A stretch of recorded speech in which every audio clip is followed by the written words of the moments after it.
제가 예전에 양로원에서 일한 적이 있습니다. 그때 새로 입소하시는 어르신들을 지켜보면 짐은 잔뜩 싸오셨는데 정작 꼭 필요한 걸 빠뜨리는 분이 많았습니다. 바로 보행기, 그리고 개인 물통입니다. 요양원 입소 준비물. 오늘 제가 딱 정리해드리겠습니다. 무엇을 챙기고 무엇을 자주 놓치는지까지 말씀드리겠습니다. 이 영상에서는 세 가지를 정리해드립니다. 첫째, 무엇을 어떤 순서로 챙기는지.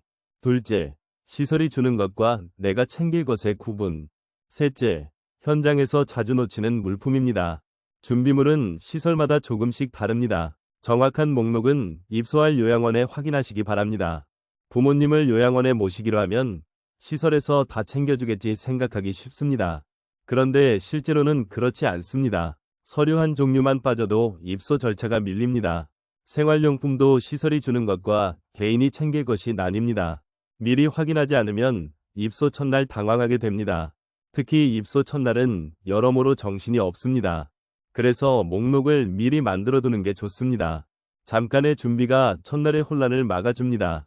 오늘 그 목록을 순서대로 짚어드리겠습니다. 준비물은 종류가 많아 보입니다. 하지만 성격별로 묶으면 네 덩어리입니다. 첫째, 입소 서류. 둘째, 위류입니다. 셋째, 위생과 생활용품. 넷째, 개인 소지품입니다. 이 중 공단이 정한 공통 필수는 서류뿐입니다. 나머지는 시설과 어르신 상태에 따라 달라집니다. 큰 틀을 먼저 잡고 세부 품목을 채우면 빠뜨림이 줄어듭니다. 그럼 서류부터 순서대로 살펴보겠습니다. 그런데 서류는 하나만 빠져도 입소가 밀립니다. 가장 먼저, 그리고 빠짐없이 챙길 것이 서류입니다. 다른 물건은 나중에 보충할 수 있습니다. 하지만 서류가 빠지면 입소 자체가 진행되지 않습니다. 첫째는 장기요양인정서입니다. 공단이 등급 판정 후 발급하는 기본 증빙입니다. 어르신의 장기요양 등급이 적혀 있습니다. 둘째는 개인별 장기요양 이용계획서입니다. 예전에는 표준 장기요양 이용계획서라고 불렀습니다. 시설 이용과 계약의 기준이 되는 문서입니다. 이 두 가지는 등급이 나오면 공단에서 함께 받으실 수 있습니다.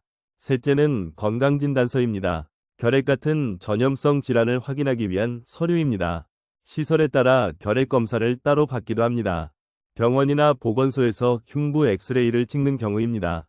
검사 결과는 유효기간이 있으니 미리 확인하세요. 여기에 주민등록등본이나 약 처방전을 요구하기도 합니다. 서류는 시설마다 요구 목록이 다릅니다. 원본과 사본을 함께 준비해두면 편합니다. 공단 서류 두 가지와 건강진단서를 기본으로 두세요. 나머지는 입소할 요양원에 미리 물어보시면 됩니다. 그래야 헛걸음을 줄일 수 있습니다. 서류를 챙기셨다면 다음은 매일 입을 옷입니다. 위류는 두 가지가 핵심입니다. 편하게 입고 벗을 수 있는가, 이름표가 있는가입니다. 어르신은 대체로 요양보호사의 도움으로 옷을 갈아입습니다. 그래서 넉넉한 상하의 분리형이 편합니다. 단추가 많거나 꽉 끼는 옷은 갈아입히기 어렵습니다. 속옷과 양말은 여벌을 넉넉히 준비하세요. 대체로 3벌에서 5벌 이상이 좋습니다.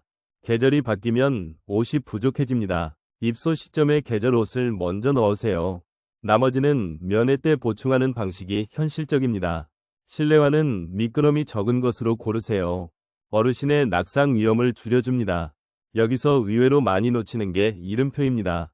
요양원은 여러 어르신의 세탁물을 함께 처리합니다. 이름표가 없으면 옷이 섞이거나 없어지기 쉽습니다.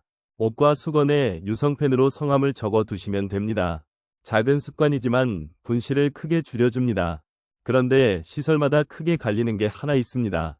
바로 위생과 생활용품입니다. 이건 시설이 주는 것과 개인이 챙길 것이 나뉩니다. 그리고 그 기준이 시설마다 다릅니다. 대체로 개인이 준비하는 품목은 이렇습니다. 성인용 기저귀와 패드, 사용하시는 경우입니다. 물티슈와 세면도구, 수건도 챙깁니다. 실내화와 개인 물통, 컵도 필요합니다. 개인 물통은 어르신이 수시로 물을 드시는데 필요합니다. 가볍고 손잡이가 있는 컵이면 더 좋습니다. 로션이나 틀니, 세정제 같은 개인 용품도 있습니다. 틀니를 쓰신다면 보관 용기도 함께 챙기세요. 다만 이건 법으로 정해진 목록이 아닙니다.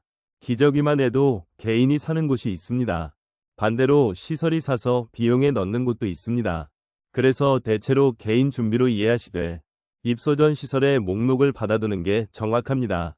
이제 목록엔 없지만 꼭 필요한 물건입니다. 제가 예전에 양로원에서 일한 적이 있다고 말씀드렸죠. 공익근무요원으로 어르신들을 가까이서 응대했습니다. 그때 새로 오신 분들이 유독 자주 빠뜨린 게 있었습니다. 급하게 짐을 싸다 보면 큰 것부터 챙기게 됩니다. 정작 매일 쓰는 작은 물건을 놓치는 겁니다. 첫째는 보행기, 즉 실버카입니다.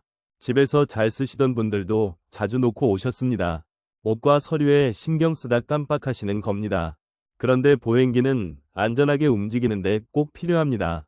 없으면 당장 걷는 것부터 불편해집니다. 보행기 하나로 어르신의 하루가 달라집니다. 평소 쓰신다면 준비물 목록 맨 위에 적어두세요. 둘째는 개인 물통입니다. 사소해 보여서 그런지 많이들 빠뜨리셨습니다. 매일 쓰는 물건이라 없으면 바로 아쉬워집니다. 여기에 가족 사진 같은 애착 물품도 좋습니다. 낯선 환경에 적응하는 초기에 큰 도움이 됩니다. 익숙한 물건 하나가 정서적 안정을 줍니다. 작은 물건 하나가 어르신께는 큰 차이입니다. 저는 그걸 현장에서 여러 번 봤습니다. 결국 가장 확실한 방법은 하나입니다. 바로 입소 전에 시설에 직접 확인하는 겁니다. 목록을 외우는 것보다 이게 더 중요합니다. 입소가 확정된 요양원에 전화하세요. 전화 한 통이면 대부분 해결됩니다. 제공 품목과 개인 지참 품목 목록을 달라고 하세요. 대부분 입소 안내문에 정리되어 있습니다. 안내문을 문자나 메일로 받아두시면 더 편합니다. 확인하실 때 세 가지를 함께 물어보세요. 첫째, 기저귀와 위생용품을 시설이 주는지. 둘째, 세탁은 시설이 하는지. 옷은 몇 벌이 좋은지. 셋째, 개인 물통과 보행기 반입에 제한이 있는지입니다. 참고로 기초수급 어르신은 위생용품을 지원받기도 합니다. 다만 지역과 시설마다 달라 개별 확인이 필요합니다. 집에서 쓰던 복지용구는 입소 후엔 지원이 달라집니다. 필요한 보조기구는 입소 전에 점검해 두세요. 비용도 함께 확인하시면 좋습니다. 기저귀가 개인 부담인지 시설 비용에 포함되는지에 따라 매달 나가는 실비가 달라지기 때문입니다. 정리하겠습니다. 요양원 준비물은 4덩어리로 나눠 챙기세요. 서류, 위류, 위생생활용품, 개인 소지품입니다. 이 중 공단 서류만 공통 필수입니다.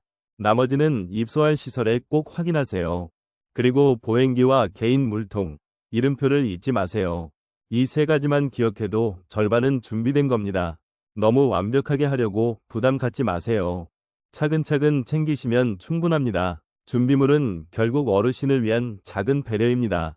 더 자세한 준비물과 비용은 블로그에 정리해 두었습니다. 영상 아래 설명란 링크에서 확인하실 수 있습니다. 오늘 영상이 도움이 되셨다면 구독으로 응원해 주세요. 감사합니다.